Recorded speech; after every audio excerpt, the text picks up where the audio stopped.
And welcome back to Hannity. Since September, radical Egyptian President Mohamed Morsi has been calling on the U.S. to free convicted mastermind of the 1993 World Trade Center bombing, Omar Abdel Rahman, also known as the Blind Sheikh. And this week, Morsi, who is a top Muslim Brotherhood official and a 9/11 truther, but also a new ally to America, is yet again requesting the Blind Sheikh's release. And this time, he is directing his plea right to President Obama, who has been mute on the issue. But with a trip to the U.S. and a meeting with President Obama on Morsi's calendar and suspicions that the anointed one might cave to his new pal Morsi, now that the election is over, top Republicans, they are demanding that Obama speak up and stand strong against the radical leader. Joining me now, syndicated columnist, author, Fox News contributor, Michelle Malkin. He's got blood on his hands, Michelle. He's a murderer. He's a terrorist. He's a killer. We're giving this 9/11 truther who is at war with Israel of $1.5 billion taxpayer dollars, and the media is silent on it. Help me out. Why?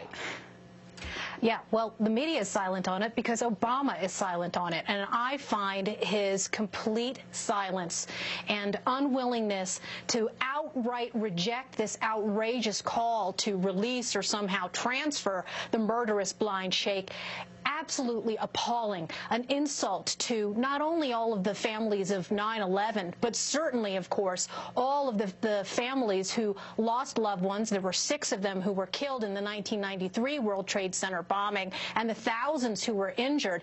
We are coming up on the 20th anniversary of the 1993 World Trade Center bombing in February, and this man, Mohamed Morsi, can go around publicly demanding the release or humane transfer or treatment of the Blind Sheikh, and our commander-in-chief says nothing? Right, I think this tells you everything you need to know about how much we've regressed since 9/11. Totally agree.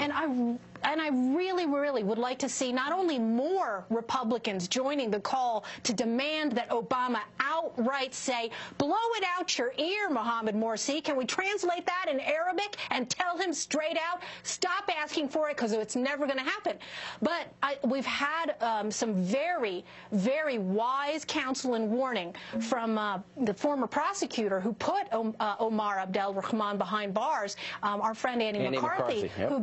That's right, who back in September had warned that we can't believe any of the denials that are coming out from the underlings of this administration that this would never happen. Here's, though, where it gets worse.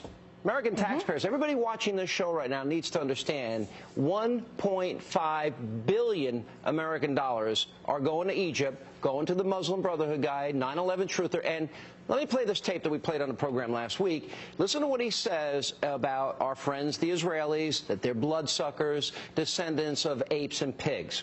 Watch this. التي ما جاء بها الأعداء الصهاينة والأمريكان إلا لتكون على عكس وضد إرادة الشعب الفلسطيني وضد مصالح الفلسطينيين، إما الصهاينة وما يريدون وإما الحرب. هذا ما يعرفه هؤلاء المحتلين لأرض فلسطين، المعتدين على الفلسطينيين، هؤلاء مصاصي الدماء، مشعلي الحروب، أحفاد القردة والخنازير. مقاومة في فلسطين، مقاومة فلسطين في داخل أرض فلسطين عسكرية ضد هؤلاء الصهاينة المجرمين الذين يعتدون على أرض فلسطين وعلى الفلسطينيين. All right, you're Benjamin Netanyahu, and you hear that. Now, by the way, said in 2010, you see your closest ally, America, give him $1.5 billion. And then add a little, cream and a cherry on top. Then you've got Obama appointing Hagel and Brennan. What is your reaction if you're the Prime Minister of Israel? Well, I'm sure that Benjamin Netanyahu's jaw has dropped to the floor so many times that it's black and blue there.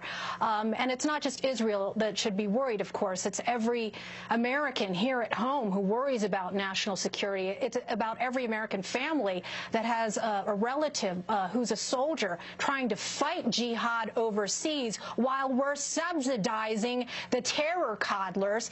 And, by the way, might I add, rolling out the welcome welcome mat, not only for Morsi, but so many of these Muslim Brotherhood and other terror front groups who are getting in the front door. I've reported on Hisham al-Tlaib, who has Muslim Brotherhood ties, who came into the White House, and there are dozens, there are scores of them who've been allowed, including a Gama Islamia official.